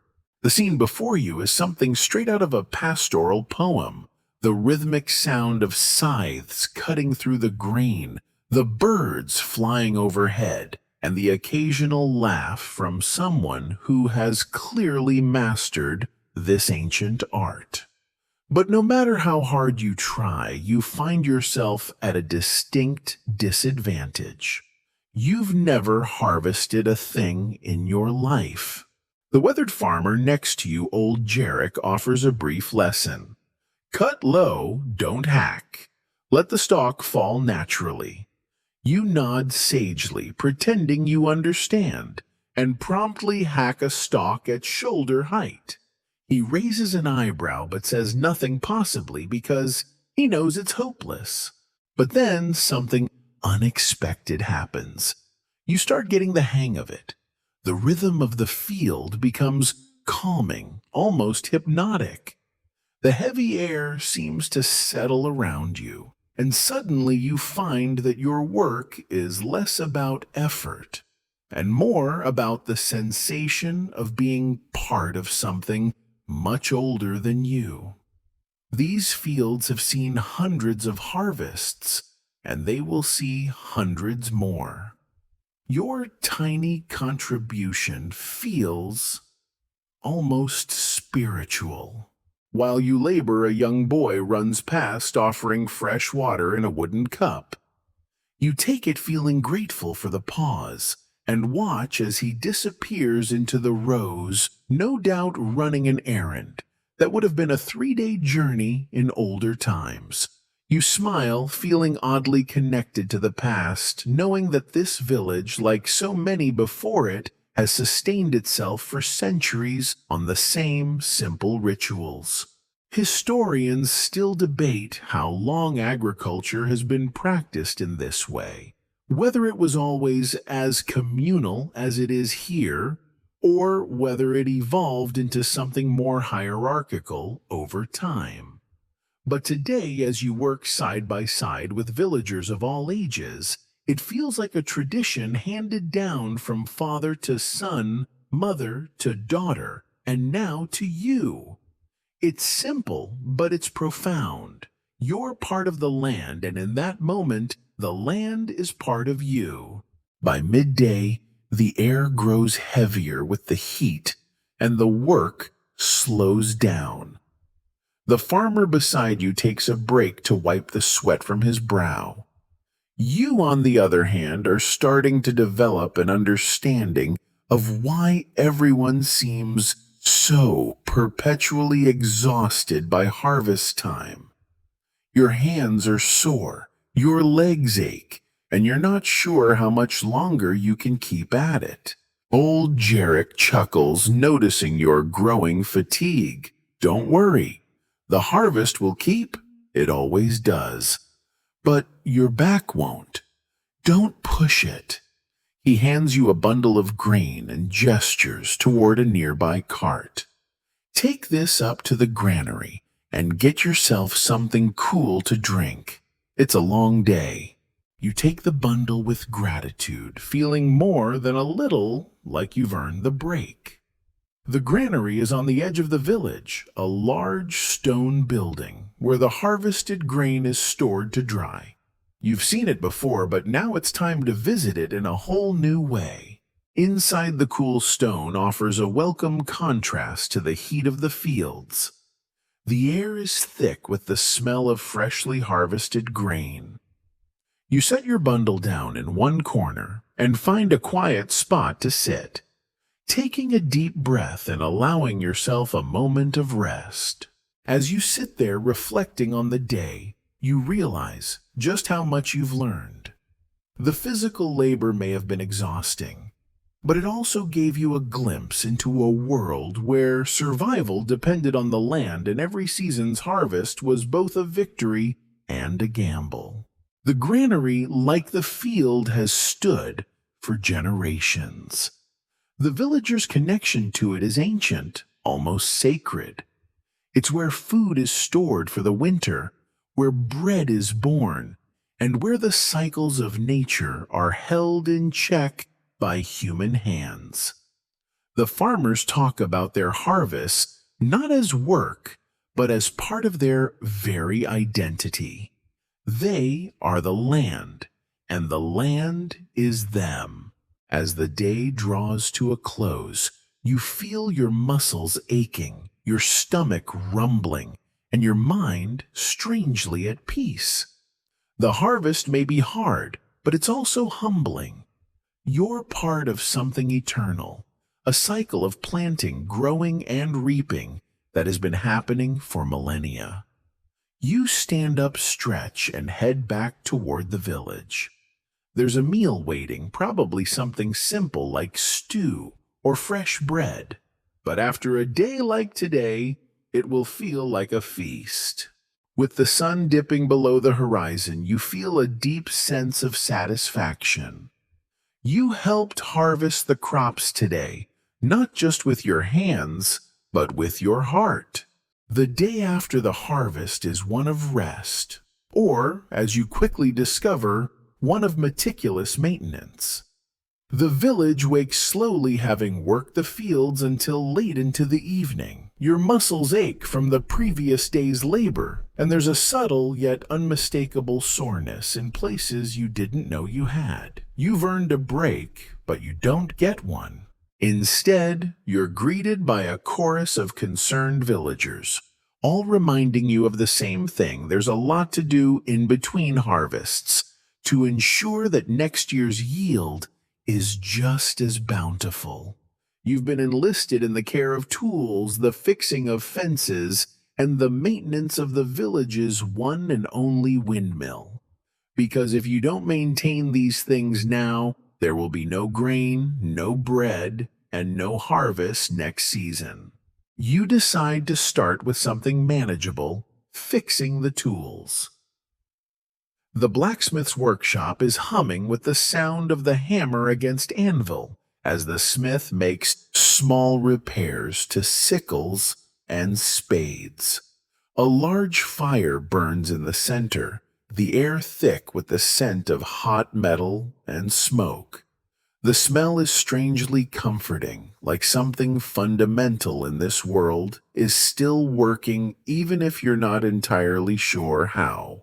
The blacksmith is a burly man named Goran, with hands so calloused they could probably snap a branch with a single squeeze. He doesn't say much, preferring instead to focus on the task at hand. But when you offer to help, he grunts, picks up a rusted sickle, and hands it to you. "Take this. Get the rust off it before I put it back in the fire," he says, his voice gruff but kind. "You've got a lot to learn." You quickly discover that cleaning rust off a sickle isn't quite as satisfying as you imagined. The task feels slow and tedious, the repetitive motion of rubbing the blade with an abrasive stone more laborious than it appears. Yet, as you scrape away the layers of rust, something shifts in your mind. You're part of the process now, a small but essential part of ensuring that the tools will serve their purpose in the seasons ahead. Goran watches you work, occasionally nodding in approval. He's not one for praise, but you can tell he's pleased with your effort. Once the sickle is clean, he places it back into the fire to reforge the edge, and you move on to the next task, fixing the broken wheelbarrow. It's an odd job, but necessary. The wheelbarrow, as you discover, has a cracked wheel that needs to be replaced before it can carry anything heavier than a sack of flour. As you work, you can't help but feel a sense of calm wash over you. The repetitive, almost meditative nature of these tasks, grinding rust off tools, hammering nails into wood, has a soothing effect. It's a world far removed from the frantic pace of modern life, where everything happens in an instant. Here, things move slowly, and the rewards are often delayed. As the afternoon wears on, you notice that the whole village seems to be participating in the same ritual. Some are tending to the animals, others are fixing roofs, and a few are even mending the fences that keep the livestock from wandering too far. Everyone has a role to play, a job to do, and no one seems to mind the monotony. In fact, it seems to give everyone a sense of purpose. The idea of shared labor, the sense that everyone is contributing to the same goal, begins to settle in your mind. You're part of something larger, something that doesn't rely on machines or shortcuts, but instead on sweat, skill, and patience. It's an idea that's almost foreign, but strangely satisfying. By the time you've finished with the wheelbarrow and moved on to the windmill, the sun is starting to dip below the horizon, casting long shadows across the village. The windmill's wooden structure stands tall against the fading light, and you climb the rickety stairs to the top, where the windmill's blades creak in the gentle breeze. You spend a few hours cleaning the mechanism, making sure the blades are still aligned, and the gears are properly oiled. It's tedious work, but it's important. Without a well-maintained windmill, the villagers won't have flour to make bread come winter. You step back, surveying the work, and for a brief moment you feel the weight of history press on your shoulders. This windmill, this one tool, has powered the village for generations. It's not just a machine, it's a lifeline. A piece of the village's past, present, and future. Historians still argue over the role of windmills in medieval Europe. Were they the driving force behind the agricultural boom? Or were they just another tool in a long list of inventions that made life a little easier?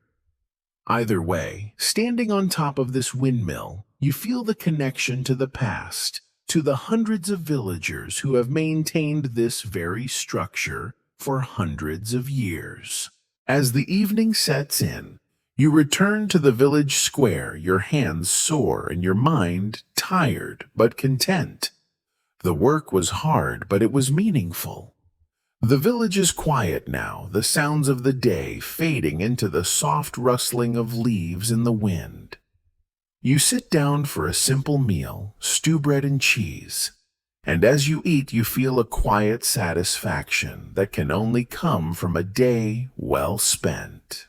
Tomorrow, you'll help with more tasks, and the day after that, there will be more work to do. But for tonight, you rest. You've earned it. The days have begun to blur together. The rhythm of life in the village has become almost soothing, a constant cycle of work, rest, and reflection. You're growing used to the pace of things, and each day feels like a small victory.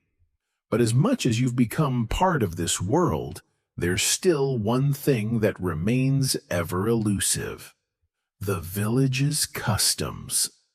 The villagers have an unspoken code, a series of rituals and traditions that have been passed down through generations. You've seen bits and pieces of them here and there, but today you're about to get a first-hand look at one of the most sacred of all the annual feast to celebrate the harvest. The anticipation begins early. The air is thick with the scent of roasting meats and freshly baked bread, and the villagers are busy preparing in their respective homes. Some gather fresh vegetables from the fields, while others prepare cheeses, meats, and fruits for the evening's meal. You're assigned the task of setting the tables, which you think will be easy enough, but of course, there's more to it than meets the eye.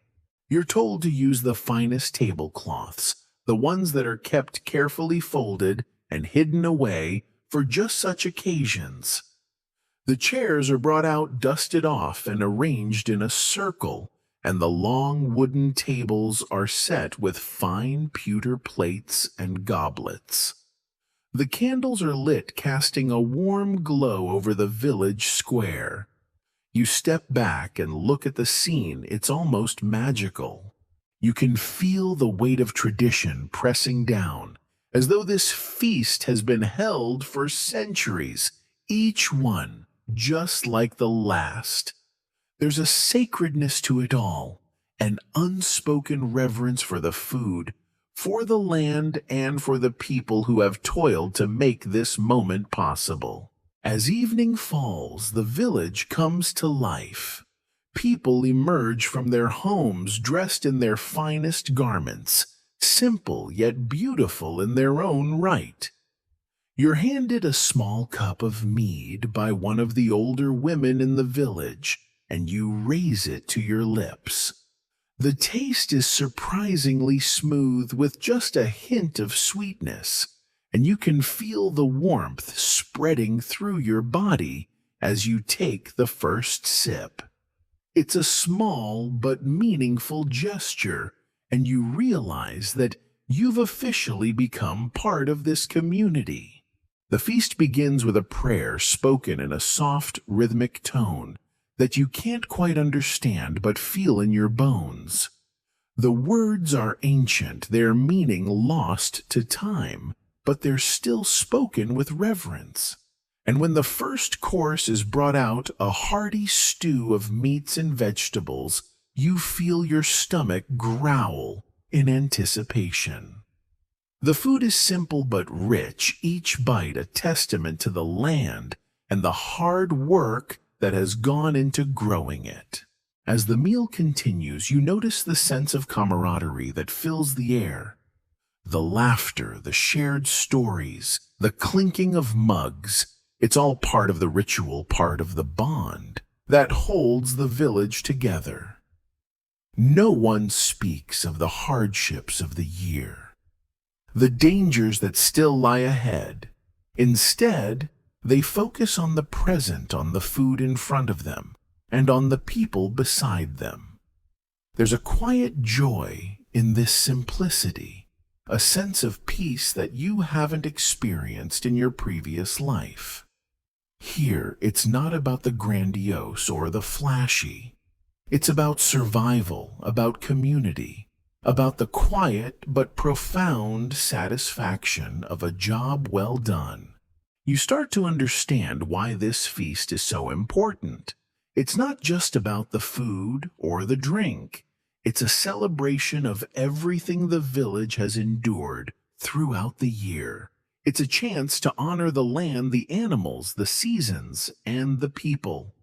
In the modern world, we tend to overlook these rituals, but here they're an essential part of life. Historians still debate the exact origins of communal feasts like this one. Some believe they were religious in nature, while others think they were simply a way for agricultural communities to come together after the harvest. Either way, it's clear that these feasts were about more than just food. They were about community, about connecting with the land, and about honoring the earth that provides. As the evening wears on, the feasting continues, and you find yourself caught up in the spirit of it all. The food, the drink, the laughter, it's intoxicating in its own way. You eat, you drink, and you feel yourself becoming part of this world in a way you hadn't expected. By the time the feast draws to a close, the night has grown late. The stars are out twinkling softly overhead, and the villagers begin to make their way back to their homes. The mood is peaceful content. No one is in a hurry. No one has anywhere else to be. You sit for a moment looking around at the emptying square. The firelight flickers in the distance, casting long shadows across the tables and chairs. The remnants of the meal are cleared away, and the village settles into a quiet rhythm. You feel a deep sense of satisfaction, a kind of fulfillment that doesn't come from just eating or drinking, but from being part of something larger than yourself. You've spent the day immersed in the traditions of this village, and while you might not have understood everything, you now feel like you've experienced something timeless. It's more than just a feast. It's a reminder of what it means to be human, to be connected to the land and to each other.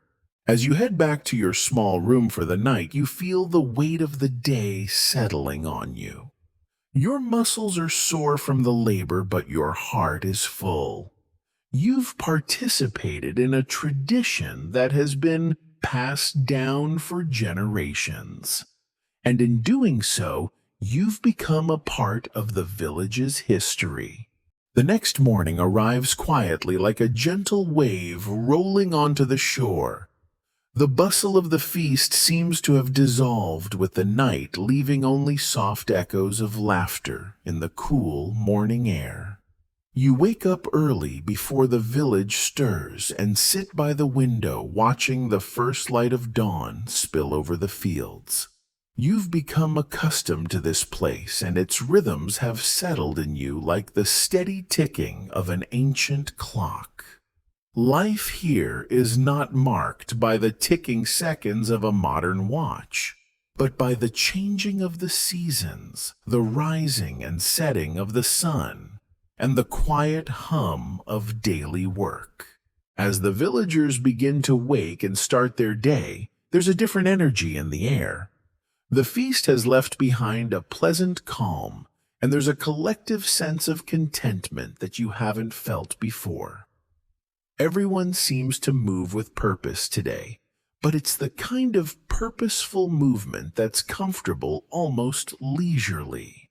You join the others in the village square, where you're handed a basket of fresh apples, which you're told to carry to the barn.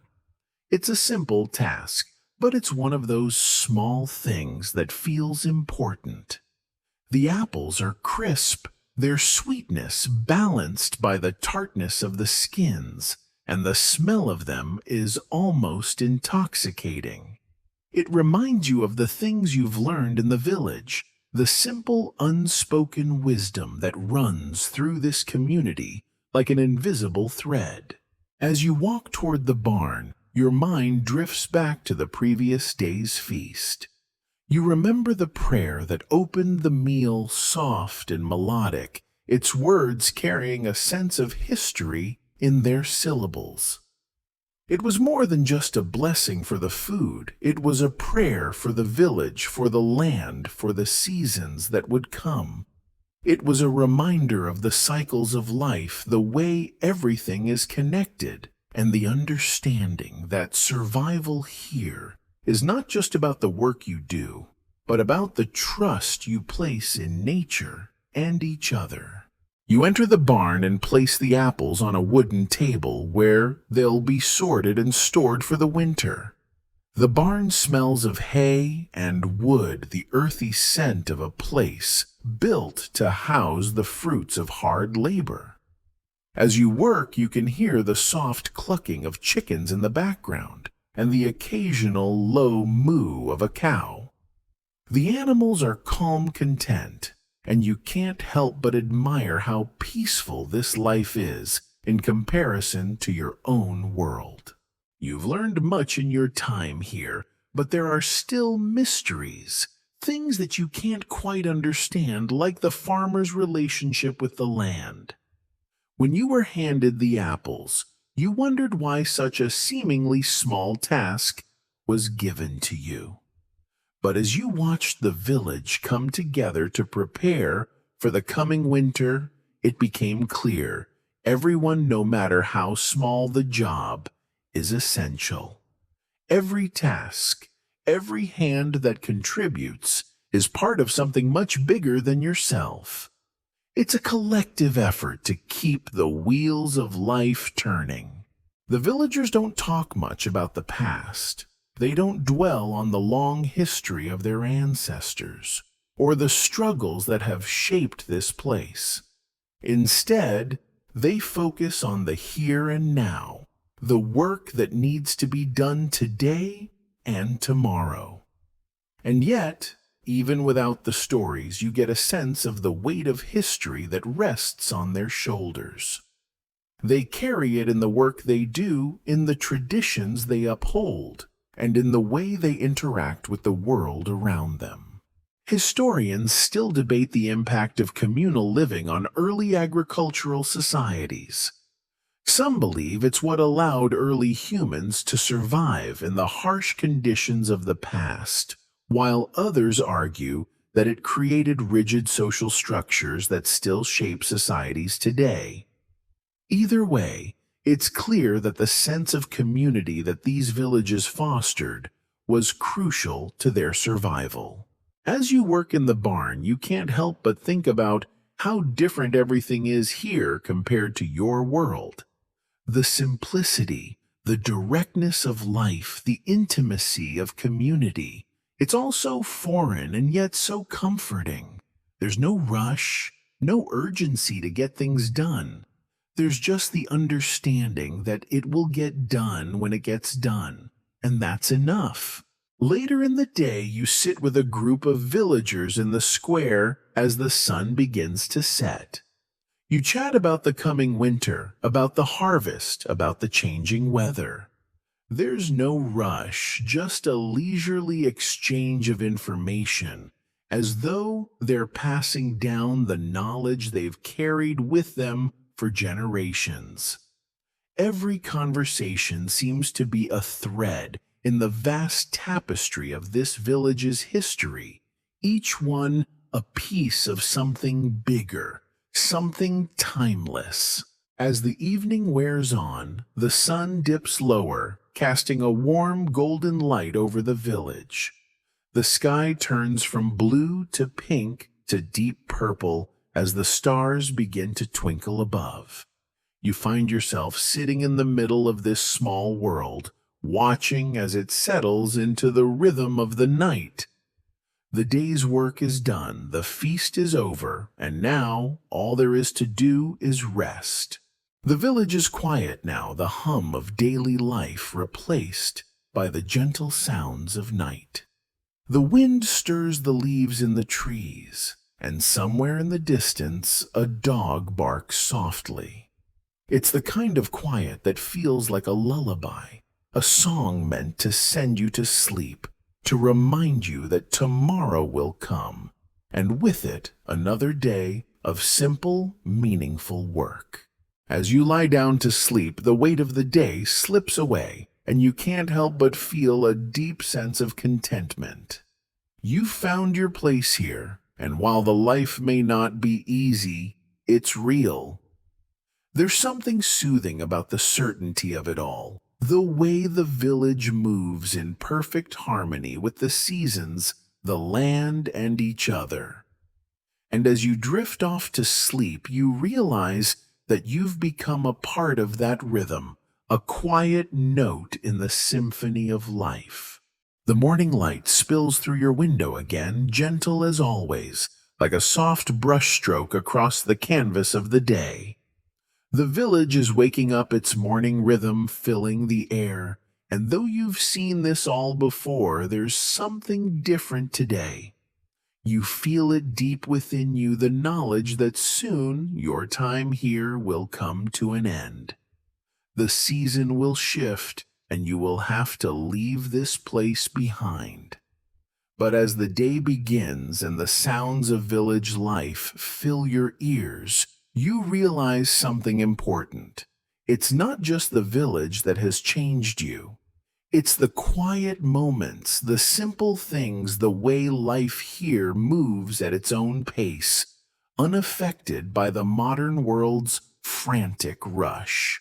You step outside, greeted by the cool air of the morning. The sun is just beginning to rise higher in the sky, casting a soft glow over the fields, the trees, and the small cottages. The village is still peaceful, as if it is holding its breath, waiting for you to take in one last look. You walk through the square, your footsteps light on the cobblestones, as though you're trying to savor every moment of this place. The sound of the village rooster's crow breaks the silence, a reminder that the day is beginning again, just as it always has. You pause at the edge of the square and look around, taking in the view of the hills that surround the village. The fog is lifting, revealing the patchwork of fields that stretch out before you. The land here is untouched by the modern world, its beauty unspoiled by the hands of industry or progress. It feels like stepping into another time, a place where life was simpler, but not necessarily easier. As you stand there taking in the view, you think about all the things you've learned during your time in this village. You've come to understand the importance of community, the way people here rely on each other to survive. You've seen how the land provides, how every season brings something new, something essential for life. And you felt the rhythm of life here, how everything is connected from the smallest seed to the tallest tree, from the lowliest animal to the humblest villager. This morning, however, you're not just a visitor anymore. You've become part of this world, woven into the fabric of the village in ways you never imagined. Your hands have worked alongside the villagers, your feet have walked the same paths, and your heart has come to beat in time with theirs. You've learned their ways, their customs, their rituals, and in doing so, you've discovered something unexpected, a sense of peace that transcends time and place. Historians still debate the reasons behind the persistence of such rural communities, and some believe it's a deep-seated human need to reconnect with nature and the land.